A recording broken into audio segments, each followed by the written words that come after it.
आकाशवाणी का ये जलंधर केंद्र है।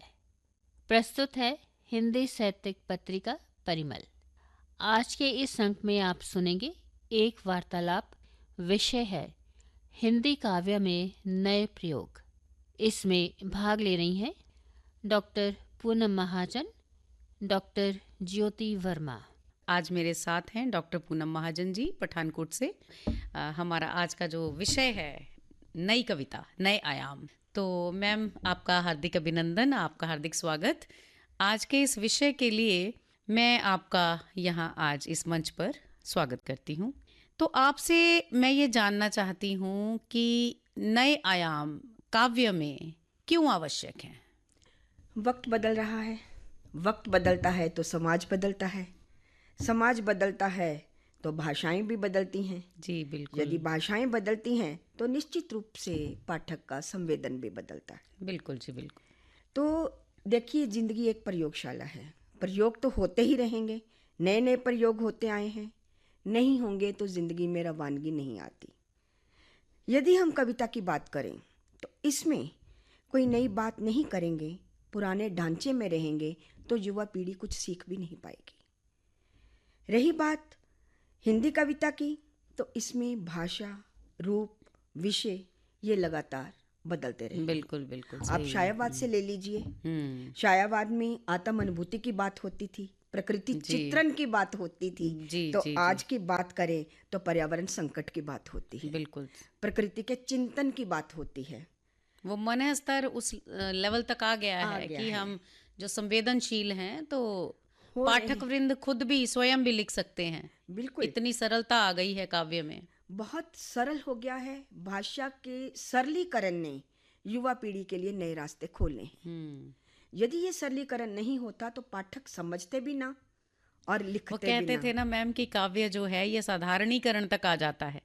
तो इतना नए आयामों ने इतना साधारणीकरण कर दिया है कि जो 1951 में डॉक्टर जगदीश गुप्त जी और चतुर्वेदी जी के समय था, वो अब चल कर देखिए जो नए जो लेखक हैं वहां तक पहुंच गया है। बहुत सारे लेखक ने कई बार वित्तीय अभाव में हमारे सामने भी नहीं आ पाते, वो भी रह जाते हैं, फिर भी उनके लिए बहुत सारे रास्ते हैं। आपने देखा, आपने प्रगतिवाद में समाज था, तो आज की नई कविता में अकेलापन है, अहम की प्रधानता है, आत्मलोचन है। ये कविता कथानक की विशेषता आ गई है। ये कह सकते हैं कि ये कविता नए मिजाज की कविता, नए मिजाज की कविता, नए तेवर की कविता है। लोक सम्यक हो गई। हाँ, किसी वाद में नहीं बनती है, वाद मुक्ति की कविता है। बिल्कुल। इसको हम ये सफर कितना बढ़िया रहा, प्रगतिवाद से प्रयोगवाद, प्रयोगवाद से नई कविता, नई कविता से नवगीत। अब देखें कि जो है कवि हर एक के हाथ में कलम है और अपने भावों विचारों को लिखने के लिए तत्पर है हर कोई। ठीक है कि नई कविता का प्रस्थान बिंदु तार सप्तक चल के आए, ऐसा नहीं है कि हम नहीं मानते। ये 4 तार सप्तक ने नई जगह दी और अगे जी को बहुत मुश्किल हुई ये चौथा सप्तक संभालने में कि जी, ये जी। कवि कहाँ से ढूंढ के लाएं।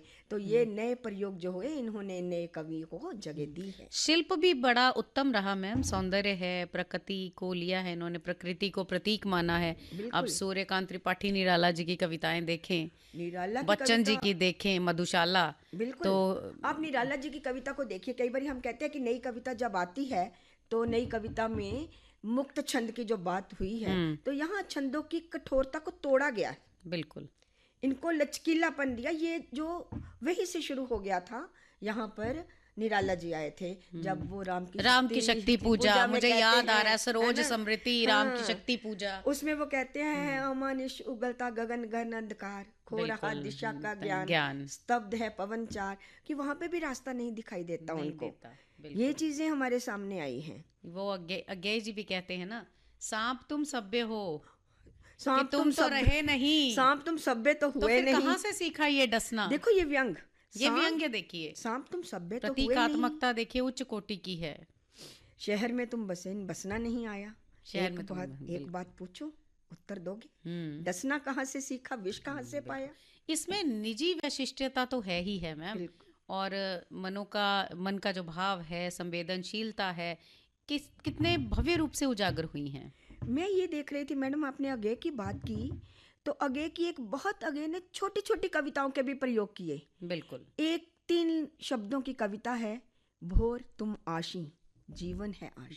कितना बड़ा मीन अर्थ निकल के आता है इसमें कि बोर एक नई ऊर्जा लेके आती है, तो जिंदगी में बिन ऊर्जावान होना हमें सिखाती है।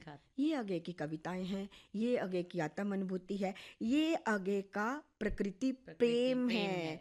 और उन्होंने स्वयं कहा कि मैंने तो सारे पुराने उपमान छोड़ दिए। देखिए, अलंकारों से हम आगे आ गए, छंदों से हम आगे आ गए। कभी संस्कृत में रचनाएं रची जाती थी, एक अनुष्टुप छंद में लिखा जाता था, वर्णिक मात्रिक छंद सबसे परे आ गए। ये सब गन्ना वाली बातें जो पीछे छूट गई, अब नई चीजें क्लिष्टताएं खत्म हो गई हैं। बहुत सरल साधारण जो है आपने पहले कही कि सरलीकरण हो गया, सरलीकरण हो गया। कविता ने नए रूप ले लिए, गद्य कविता का प्रचलन आ गया, लंबी कविताएं भी लिखी गई, मुक्ति बोध की अंधेरे में, है ना। तो आगे की सादे वीणा ले लीजिए आप, धूमिल की पटकथा ले लीजिए, धर्मवीर भारती जी का अंधा युग ले लीजिए।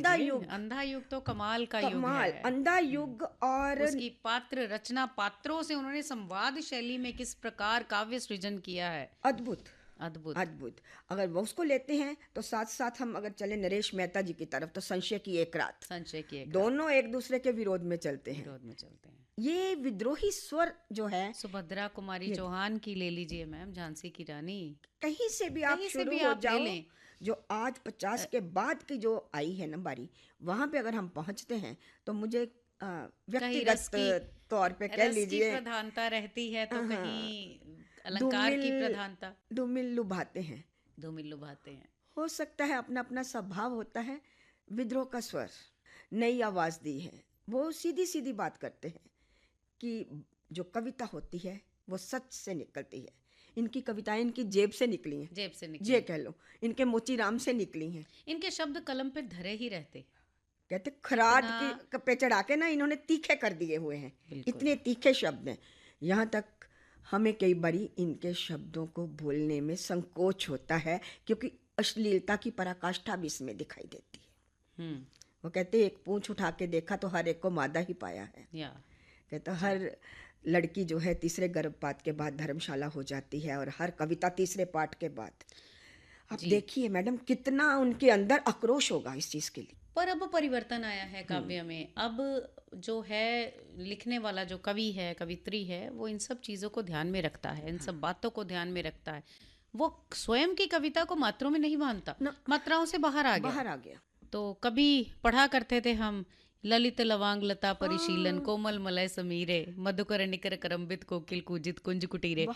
इस प्रकार के जो छंदोबद्ध रचनाएं थी, आजकल वो दिखने में नहीं आ रही। आज कवि कोशिश करता है सजाने की, शब्दों को संवारने की, तुकांत मिलाने की, नहीं मिलते। भाव ही नहीं है, भाव बदल गए। स्त्री अस्मिता पर बात होती है, जेंडर पे बात होती है, आज स्त्री के बाहर निकलने के ऊपर बात होती है।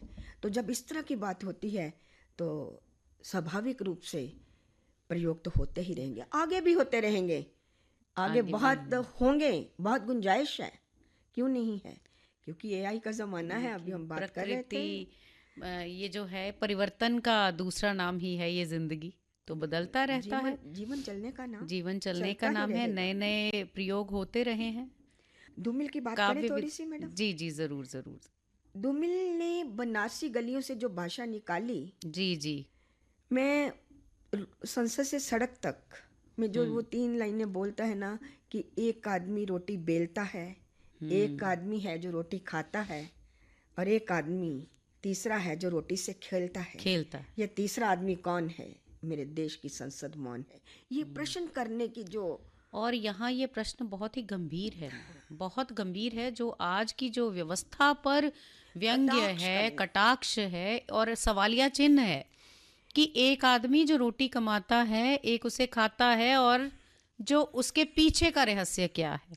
कौन है ये तीसरा आदमी जो रोटी पे राज कर रहा है? ये चीजें जो है ना, ये आज के जो युवा वर्ग है, आज का जो पाठक है, जिसको अभी फिर से कवि बनना है, उनको एक कहते जमीन तैयार करके दे रही। शुरू से ही देखें मैम, थोड़ा अगर पीछे जाएं, संत काव्य धारा की ओर अगर हम ध्यान दें, तो कबीरदास जी हुए, तुलसीदास जी हुए, ये सब हुए, तो इन्होंने शायद अपना सामाजिक परिप्रेक्ष्य जो देखा था, वो शायद उस समय बिल्कुल सही था जो वो कह गए थे। यही तो सबका शीलवान रिश्ता है। सबसे बड़ा, सब रत्नन की खान। और आज देखिए शील की धज्जियां उड़ रही हैं। उड़ रही, कलयुग है, ऐसा ही होगा, क्योंकि वक्त बदल रहा है। पहले ही कहा, समाज बदल रहा है। जब समाज बदलता है तो परिप्रेक्ष्य भी परिवर्तन बदलता है, हाँ। सकारात्मक भी होगा, नकारात्मक भी होगा। हमें दोनों पक्षों को साथ में लेके चलना होगा। अगर मुक्तिबोध की बात करें यहाँ पे तो बिल्कुल अलग हो जाते हैं। मुक्तिबोध आत्मलोचन की बात करते हैं, बिल्कुल बिल्कुल। आत्म अन्वेषण की बात करते हैं। कई बार उनकी कविताएं शुरू से अंधेरे में जब हम पढ़ते थे तो हम उसको छोड़ना चाहते थे कि मुश्किल लगती थी, मुश्किल लगती थी। पाठक कटता था। हाँ, पाठक कटता था। जैसे दुरूहता से, क्लिष्टता से वो कटता संस्कृत निष्ठ था। संस्कृत निष्ठ था। जैसे ही उनका वो जो कविता आती है, बीच में आता है, ओ मेरे आदर्शवादी मन, ओ मेरे सिद्धांतवादी मन, अब तक क्या किया, जीवन क्या जिया। उधर अम्बरी बना नातम बन गए, भूतों की शादी में कनात से तन गए, दुखों के दागों को तमगो सा पहना, अपने ही ख्यालों में दिन रात रहना। तो देखिए मैडम, ये बौद्धिक और भावनात्मक दोनों इकट्ठे चल रहे हैं। रस भी है उसमें, रस भी है। बिंब अलग से है, प्रतीक अलग से है, पीड़ा अलग से है। और इनकी शब्दावली देखिए, बिल्कुल बदल जाती है। कौन लिखता था दीवार लिखी जाती थी, रक्त आलोक सनात पुरुष। अब तुकबंदी है, तुक्कों के आधार पर शब्दों का चयन होता है। बिल्कुल। वहां पे आके जब उनको लगता है, एक वो पंक्ति बोलते हैं ना, भागता मैं दम छोड़ घूम गया कई मोड़। जी। तो उनके जो कदमों की आवाज है तो वो बिंब पैदा करती है और वही हमारी मानसिक चेतना पर छा जाती है, चित्र ही छा जाता है। हमें भी डर लगता है, हमें लगता है हम उसके साथ साथ भाग रहे हैं। ये नया प्रयोग है। यहाँ वो मुक्तिबोध जी थोड़े से हताश होते हैं तो वो ललकारते हैं, सब चुप, साहित्यिक चुप, कवि जन निर्वाक। कहता कोई नहीं बोलता, कोई आवाज नहीं उठाता। शायद मुक्तिबोध को आवाज उठाने के लिए मुझे लगता है धूमिल आ गया। तो बिंबों से उन्होंने मुक्त कर दिया। आधुनिक काव्य धारा जो है सरल हो गई है और मुक्त छंद हो गए, सहज बोलचाल, भाषा, बिंब, प्रतीक, अस्तित्व बोध, यथार्थता, बहुत कुछ। अर्थ बड़े गहरे हो गए। अकेलापन जो था वो उबर के आने लगा। आप नदी के द्वीप की तरफ चलते हैं, कितना कुछ उसमें से निकल के आता है। हम हैं द्वीप इस स्रोत वहिनी के। एक जगह वो कहता है कि हम द्वीप हैं, हम अकेले हैं, बहना तो रेत होना है। एक तरफ वो समय की गतिशीलता की बात कर रहा है, एक तरफ वो गतिशीलता की बात करता है, दूसरी तरफ वो इनकार करता है कि मैं नहीं बहना चाहता। बहेंगे तो डहेंगे तो रहेंगे ही नहीं।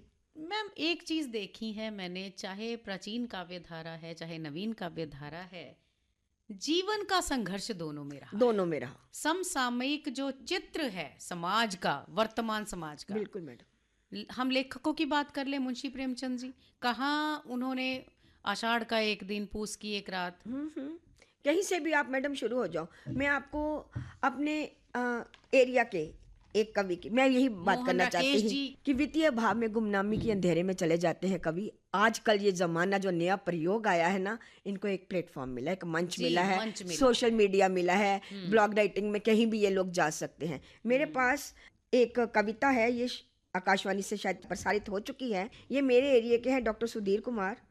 उन्होंने एक पंक्ति लिखी है, ये मुझे लगता है कि नए प्रयोग में ये आती है। वो कहते हैं कि क्या बिगाड़ा बन के जीवों ने मानव जाति का, मानव ने अपनी शुदा पूर्ति के लिए उनका संहार किया। और अंत में लिखते हैं, पृथ्वी, जल, तेज, वायु और आकाश, इन पंच भौतिक तत्वों को मानव ने मलिन कर दिया। और खत्म क्या करते हैं, मानव शरीर भी तो पंच भौतिक है। यूं प्रतीत होता है मानव ने अपने आप को प्रदूषित कर लिया। वाह, बहुत गहरा अर्थ निकल के आया। यदि इस जैसे कवियों को कहीं आवाज मिल सके तो मुझे लगता है ये आज की युवा पीढ़ी की आवाज बन सकते हैं। चाहे ये पुराने हो गए, लेकिन आवाज बन सकते हैं। बिल्कुल सही है और बहुत जरूरी है। और ये नवचेतना का बीज जो था मैम, वो पुराने समय में ही डल चुका था। हम कबीर की बात कर लें, उसके बाद आगे चलते चलें तो आषाढ़ का एक दिन, मोहन राकेश जी की रचना, बहुत बढ़िया, उत्तम, बहुत बढ़िया। गोदान की बात कर लें, पूस की रात की बात कर लें, आप चले जाओ, जब आप नए प्रयोग की बात करोगे तो साहित्य के हर क्षेत्र में आपको नए प्रयोग मिलेंगे। हाँ, कविता में थोड़े ज्यादा हो गए। क्यों हो तो गए? मेरे ख्याल से तो ये साहित्य परिपक्व हो गया है नए हाँ, आयामों से। नए आयामों से। पढ़ना आसान हो गया, सुनना लिखना सबके आसान लिए। हो गया, आपको देखिए, आपको अपनी कलम चलाने में भी आसानी होने आसानी लगी हो है। गई। आज जो ये मंच मिला है ना, तो उस मंच पे हर एक अपने जो मन के भाव है वो केरता है। जैसे जैसे मन के भाव वो केरे जाते हैं ना, तो वैसे वैसे नई कविता जन्म लेती अब है। ये दुष्यंत जी बहुत अच्छा लिखते हैं, कहते हैं हो गई है पीर पर्वत पर्वत सी सी पिघलनी चाहिए, इस हिमालय से कोई और गंगा निकलनी चाहिए, आज ये दीवार पर्दों की तरह हिलने लगी, शर्त लेकिन थी कि ये बुनियाद अब हिलनी चाहिए। हिलनी तो चाहिए। समय जो है अपनी परिवर्तनशील धारा में सब बुनियादों को हिलाता चला जा रहा है। आंगन के पार द्वार आगे की जी नहीं जी भूल जी सकते जी उसको, जी नहीं भूल सकते। समझ नहीं आती, आंगन के पार द्वार, द्वार के पार पार आंगन, आंगन फिर द्वार। फिर द्वार। अब यहाँ आंगन किस चीज का किस चीज प्रतीक का है? ये प्रतीक उन्होंने दिए हैं हमें, और नए प्रतीक दिए हैं। एक तरफ वो देखिए, वो कविता नहीं रही थी इनकी, एक दीप अकेला, एक दीप अकेला। इसको भी पंक्ति को दे दो। वहां भी, यहाँ एक तरफ वो स्वतंत्र अस्तित्व की मांग कर रहे हैं, तो फिर कहते हैं इसको समाज को दे दो, ये अकेला नहीं अब ठहर पाएगा। समाज में स्वतंत्र अस्तित्व नहीं, मुश्किल ये है, तो मुश्किल मुश्किल है। बिल्कुल। भीड़ में कहाँ आप, फिर आप या तो विलक्षण हो, अलग से आपका व्यक्तित्व है, आप सूर्य की तरह चमको, तभी मिलेगा, ऐसे तो नहीं होता। असाध्य वीणा देखिए, असाध्य वीणा देखिए, दो दो चीजें आती हैं, लंबी कविताएं लंबी हैं, कविताएं खंडों में हैं, विभाजित हैं, हाँ, रहस्यवाद की तरफ भी रहस्यवाद मुड़ते है। हैं। और इनकी एक विलक्षणता और है मैम कि इनको आप जिस ढंग से पढ़ लें, उसी ढंग से आपको उसका भावार्थ आपकी भावनाओं के अनुसार मिलता जुलता मिले। बहुत खूब। इनको मैं कालजयी रचना इसीलिए कालजयी बोलती हूँ, रचनाएं हैं। इसीलिए वो कहते हैं ना, जब वो बीना नहीं बजती, श्रेय नहीं कुछ मेरा, मैं तो डूब गया वीणा के तारों में। बिल्कुल। अब नामकरण की बात कर लें, क्या सुंदर कैसे नाम रखा, कैसे गया। असाध्य वीणा कहता, वीणा के माध्यम से मैंने अपने आप को उसको सौंप दिया। सौंप दिया। रानी ने अलग सुना, राजा ने अलग सुना, बिल्कुल, है ना। मनोभावों की बात है। आगे ना, जाकी रही भावना जैसी, प्रभु मूरत देखी तैसी। बिल्कुल जी, बिल्कुल। बहुत बहुत खूबसूरत चित्रण। ये हमारी कविता जो है, ये अंतस की वेदना है, अंतस की आवाज है, अंतस की पुकार है। तो जिसके जैसे भाव रहेंगे, काव्य उसको वैसा ही लगेगा, प्रतिपादित करेगा। तभी कहा जाता है कि कविता को पढ़ा नहीं जाता, इसे जिया जाता इसे है, जिया जाता है, इसे महसूस किया जाता है। ये रूह की आवाज है। और मैम इसे इसीलिए ब्रह्मानंद सहोदर की भी उपाधि दी गई। बिल्कुल बिल्कुल, कि काव्य तो ब्रह्मानंद सहोदर है, ये ब्रह्मा से मिलवा देता है, मिलवाता है, कहीं से भी आप शुरू हो, वो आनंद की प्राप्ति करवाता है। बड़े बड़े कई बार आलोचना होती है, तो आलोचक जो है वाद की तलाश करता है। तो मैंने कहा, बहुत कवि हैं जो अब वाद से बनने में इनकार करते हैं, उनको नहीं वाद चाहिए, उनको अपनी आवाज़ चाहिए।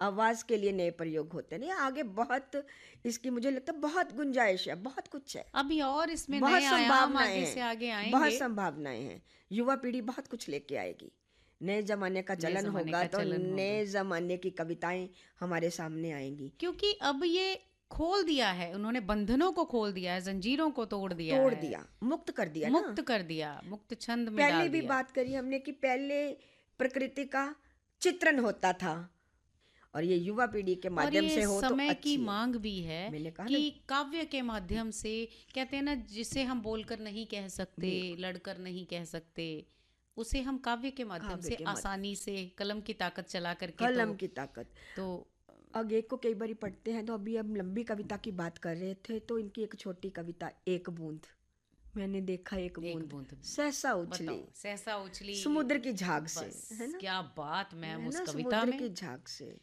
इतनी दार्शनिकता है, इतनी मतलब जीवन दर्शन छिपा है उस एक बूंद में, जीवन की क्षण भंगुरता है बताई कि वही, मुझे तो वो याद आ जाता है दोहा, पानी के रब वही कबीर जी का, आसमानस की जात देखत ही छिप जाएगा ज्यों तारा प्रभात। तो उसी तरह इनकी सोन मछली थी, सोन मछली एक्वेरियम की बात करते हैं, तो कहता उसके पीछे तड़प है, उसके पीछे तड़प है। हमें तो सुंदरता दिखती है, उसके पीछे जीने की इच्छा है। बिल्कुल बिल्कुल। ये अब यहाँ शिव मंगल सिंह सुमन की बात कर लें, जी बिल्कुल, हम पंछी उन्मुक्त गगन के पिंजर बद ना रह पाएंगे। मतलब आप ये कह लो कि आप जिस भी कवि को हाथ लगा लो, बालकृष्ण क्या बात की है उन्होंने, नवीन को उठा लो आप जी, वो तो सीधे फक्कड़ स्वभाव के, है ना। कभी कुछ ऐसी तान सुनाओ, कभी कुछ ऐसी तान सुना, बिल्कुल उथल पुथल हो जाए, एक हिलौर इधर से आए, एक हिलौर, मतलब एक आवाज उधर से आए, एक आवाज इधर से आए, तभी ये नई कविता जो है, इसके जो नए नए प्रयोग हैं, गोपाल वो दास सब नीरज जी की नीरज, कविताएं, वो तो छा गए, स्वप्न झरे फूल से, वो तो छा मतलब वो गए, तो छाए वो हुए तो हैं, फिल्मी दुनिया में दिलों छा पर गए। छाए हुए हैं। निदा फाजली देख लीजिए, साहिर लुधियानवी देख लीजिए, जिसका भी नाम आप लें, बहुत मतलब बहुत उन्होंने काव्य के जो नए आयाम पकड़े हैं सबने, गोपाल दास भव्य नीरज हैं। जी ने तो खोल के रख दिया हम्म, कि फिल्मी दुनिया उनके बिना अधूरी दिखती है, अधूरी अधूरी दिखती है, दिखती है, शोखियों में घोला जाए। बिल्कुल। देखो कितने कितने प्यारे प्यारे शब्द हैं, कितनी प्यारी प्यारी रचनाएं की हुई हैं। उर्दू तहजीब बहुत, जी रोमानियत जी जो जी, है, हाँ तहजीब, तहजीब, रोमानियत जो है ना, तहजीब का ताज तो हमारी उर्दू भाषा पहनती है, बहुत बहुत जिसका बहुत। बखूबी प्रयोग निदा फाजली जी ने अपनी रचनाओं में किया है। नई काव्य, नए आयाम, तो ये सिलसिला तो चलता ही रहेगा, संघर्षों का चित्रण प्रमुख रहेगा। होता और रहेगा। जो ये समाज है, मुझे लगता है ये लेखक जो पाठक वृंद है, लेखक वृंद है, ये जो कवि कवित्रियां हैं, इनकी कलमों से निकलता है समाज। महादेवी वर्मा जी को आपने बहुत अच्छी तरह सभी ने वाह, पढ़ा, कोई इससे अछूता नहीं है। तो उनकी बीन भी हूँ मैं, तुम्हारी रागनी भी हूँ, रागिनी भी हूँ, हैं? एक तरफ ये लिखती हैं, दूसरी तरफ वो लिखती हैं, मैं नीर भरी दुख की बदली, नीरबन, कल बिल्कुल। उमड़ी थी मिटा चली, है ना। तो मैं दोनों कविताओं को कभी कभी हम्म, तुलनात्मक देखती हूँ, तो मैं जी कहती हूँ जी, दोनों भाव अलग अलग हैं। दोनों भाव अलग हैं। और दोनों अलग अलग हैं तो वो इसलिए हैं कि वो महा, समय कुछ बिल्कुल, और था, वो समय कुछ और था। उनका हृदय इतना संवेदनशील था, उनके संस्मरण देखिए, उनकी आत्मकथाएं देखिए, उनका गिल्लू पाठ देखिए, जो ये भरपूर है संवेदना से, सब कि एक बेजुबान प्राणी को वो इस तरीके से समझ लेती थी। हर उसके संस्मरण। कदमों की चाप हो, या उसका उसके पास से निकल के जाना हो, तो क्या क्या ही बात करें आप। आपने इनके अतीत के चलचित्र और पथ के साथी जितने भी देखिए, इसमें भी काव्यात्मकता है, काव्यात्मकता है, जी जी, ये काव्यात्मक। भी नया आयाम है, ये भी नया, ये भी गद्यात्मक है, नया प्रयोग, ये एक भी नया नया प्रयोग है। प्रयोग निकल के आया है। तो देखा जाए ये तो हिंदी काव्य को इन्होंने समृद्ध कर दिया, गहरा समुद्र है, जिन खोजा तिन पाया, पाया जो गहरे गहरे पानी, जाएगा वो जरूर गहरे मोती पाएगा। उठा के लाएगा। मैं बपुरा, अब ये कह सकते हैं मैडम कि तो अगे ने कविताओं को अनुभूति की तीखी रोशनी दी, जी बिल्कुल बिल्कुल मुक्ति बोध बिल्कुल, ने अंधेरे में बिल्कुल उतरकर सपनों और बिल्कुल संघर्षों की पहचान बिल्कुल, करवाई, ये तो और धूमिल ने आगे कविता को बढ़ाते सड़क पर हुए खड़ा कर सड़क पर दिया, खड़ा कर सड़क दिया। पर खड़ा अब कर ये दिया। तो देखें जी, ऐसा समुद्र है जितने मोती चाहे निकाल लें हम, और ऐसा विषय है जिस पर तो हम चाहे जितनी बात कर लें कम है, उतनी कम है। उतनी कम है। और आज के कार्यक्रम के लिए मुझे लगता है हमें यहीं पे इसको विराम इसको देना विराम देना चाहिए। चाहिए, क्योंकि ये तो इतना मनोरंजक विषय है कि आने वाली जितनी पीढ़ी के मर्जी, हाथ में है, तो बिल्कुल इसको मैडम। जितना चाहे हम बात कर लें। और ये कहेंगे कि तो ये प्रयोग हमें एक ये भरोसा दिलवाते हैं कि जब जब समाज ठहरता है, कविता आगे बढ़कर रास्ता दिखाती है, दिखाती है, हमारा मार्गदर्शन करती मार्गदर्शन है। करती तो नमन करते हैं आज के कवियों को और उनकी लेखनियों को। है। धन्यवाद, धन्यवाद मैडम। धन्यवाद जी। हिंदी काव्य में नए प्रयोग, आप सुन रहे थे इस विषय पर एक वार्तालाप। इसमें भाग लिया था डॉक्टर पूनम महाजन, डॉक्टर ज्योति वर्मा। साहित्यिक पत्रिका परिमल में अब प्रस्तुत है गोपाल शर्मा फिरोजपुरी का काव्य पाठ।